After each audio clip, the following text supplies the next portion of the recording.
The best practice is always practice at the very top end in terms of breakthrough, in terms of most recent sports science, and the game continues to evolve. And of course, it takes a little while for best practice to filter down through the ranks and files. So today is a way of kind of fast forwarding that time lag, and the guys to see sort of what the professional athletes do.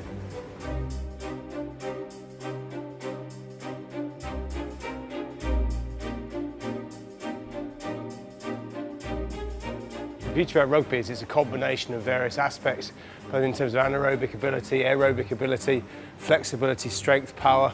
That's one of the beauties of the game, and consequently, you need to cover all those bases. I think back in the day, people used to do a couple of training sessions a week, but now I think certainly the advent of weights, sprint training, power training, and best part of Olympic lifting has come massively into it as well. So, I mean, now it's really one of the most testing sports.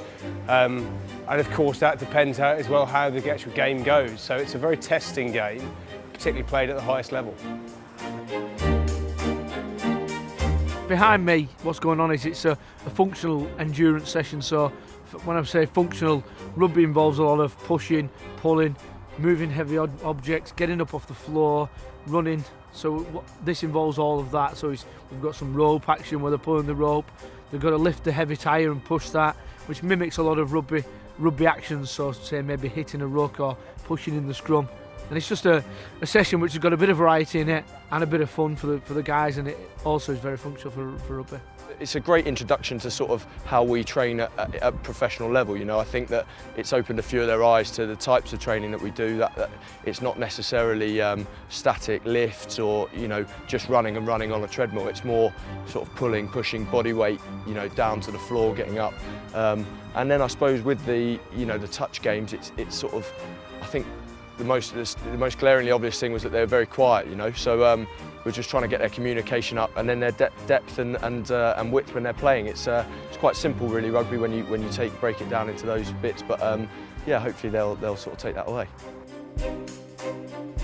What we've been trying to do with all the stuff is keep it as game related as possible. So it looks quite a loose game, but we're constantly adding in conditions. We're constantly adding in questions for the players.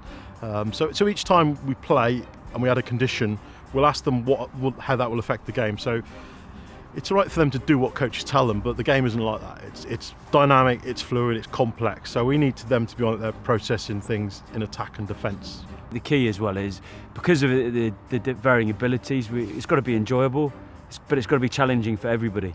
And in a game situation, you guys can find themselves in different roles, and so there's something in that game for everybody. Interestingly, the one person out there on that pitch who hadn't ever played rugby before asked the most important question on that, which was, what's the point of this game? Which is an interesting question. And we asked, there's about 15 lads out there who played rugby, and asked them that.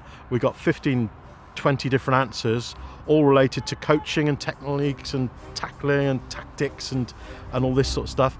And it took the one person who hadn't played rugby, they say, well, actually, you get the ball, you run to space and you score a try over there. That's what we're looking for.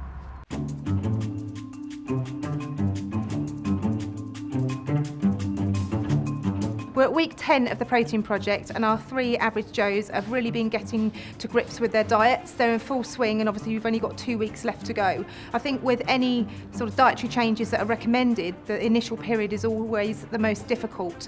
And the first 2 weeks we made some modifications to each of the 3 Joes' diets. They're all getting great results now, all going in the right direction. I definitely think the education of it all has changed. So my whole perception on nutrition has completely changed. Before, I never really took heed of nutritional guides on food, you know, what's good, what's bad, when I should be eating protein, carbs, etc. So I think that's definitely changed.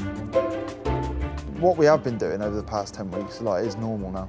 It's just waking up, sorting all your food out, putting it in Tupperware. It's the same as like wrapping a sandwich up. It's the same thing, you're just doing it with a different sort of food. There's a bit more cooking, but I've sort of learned to bulk cook, if you will. So just cook sort of like 9-10 chicken breasts at a time, and then just leave them in the fridge and pick them out when I want. I'm not really looking forward to the end at all, if that's not really the answer that you want, but I'm loving it. I really am. I'm just having such an amazing time with the project, and it's going to be really strange when we finish. I don't want it to finish at all.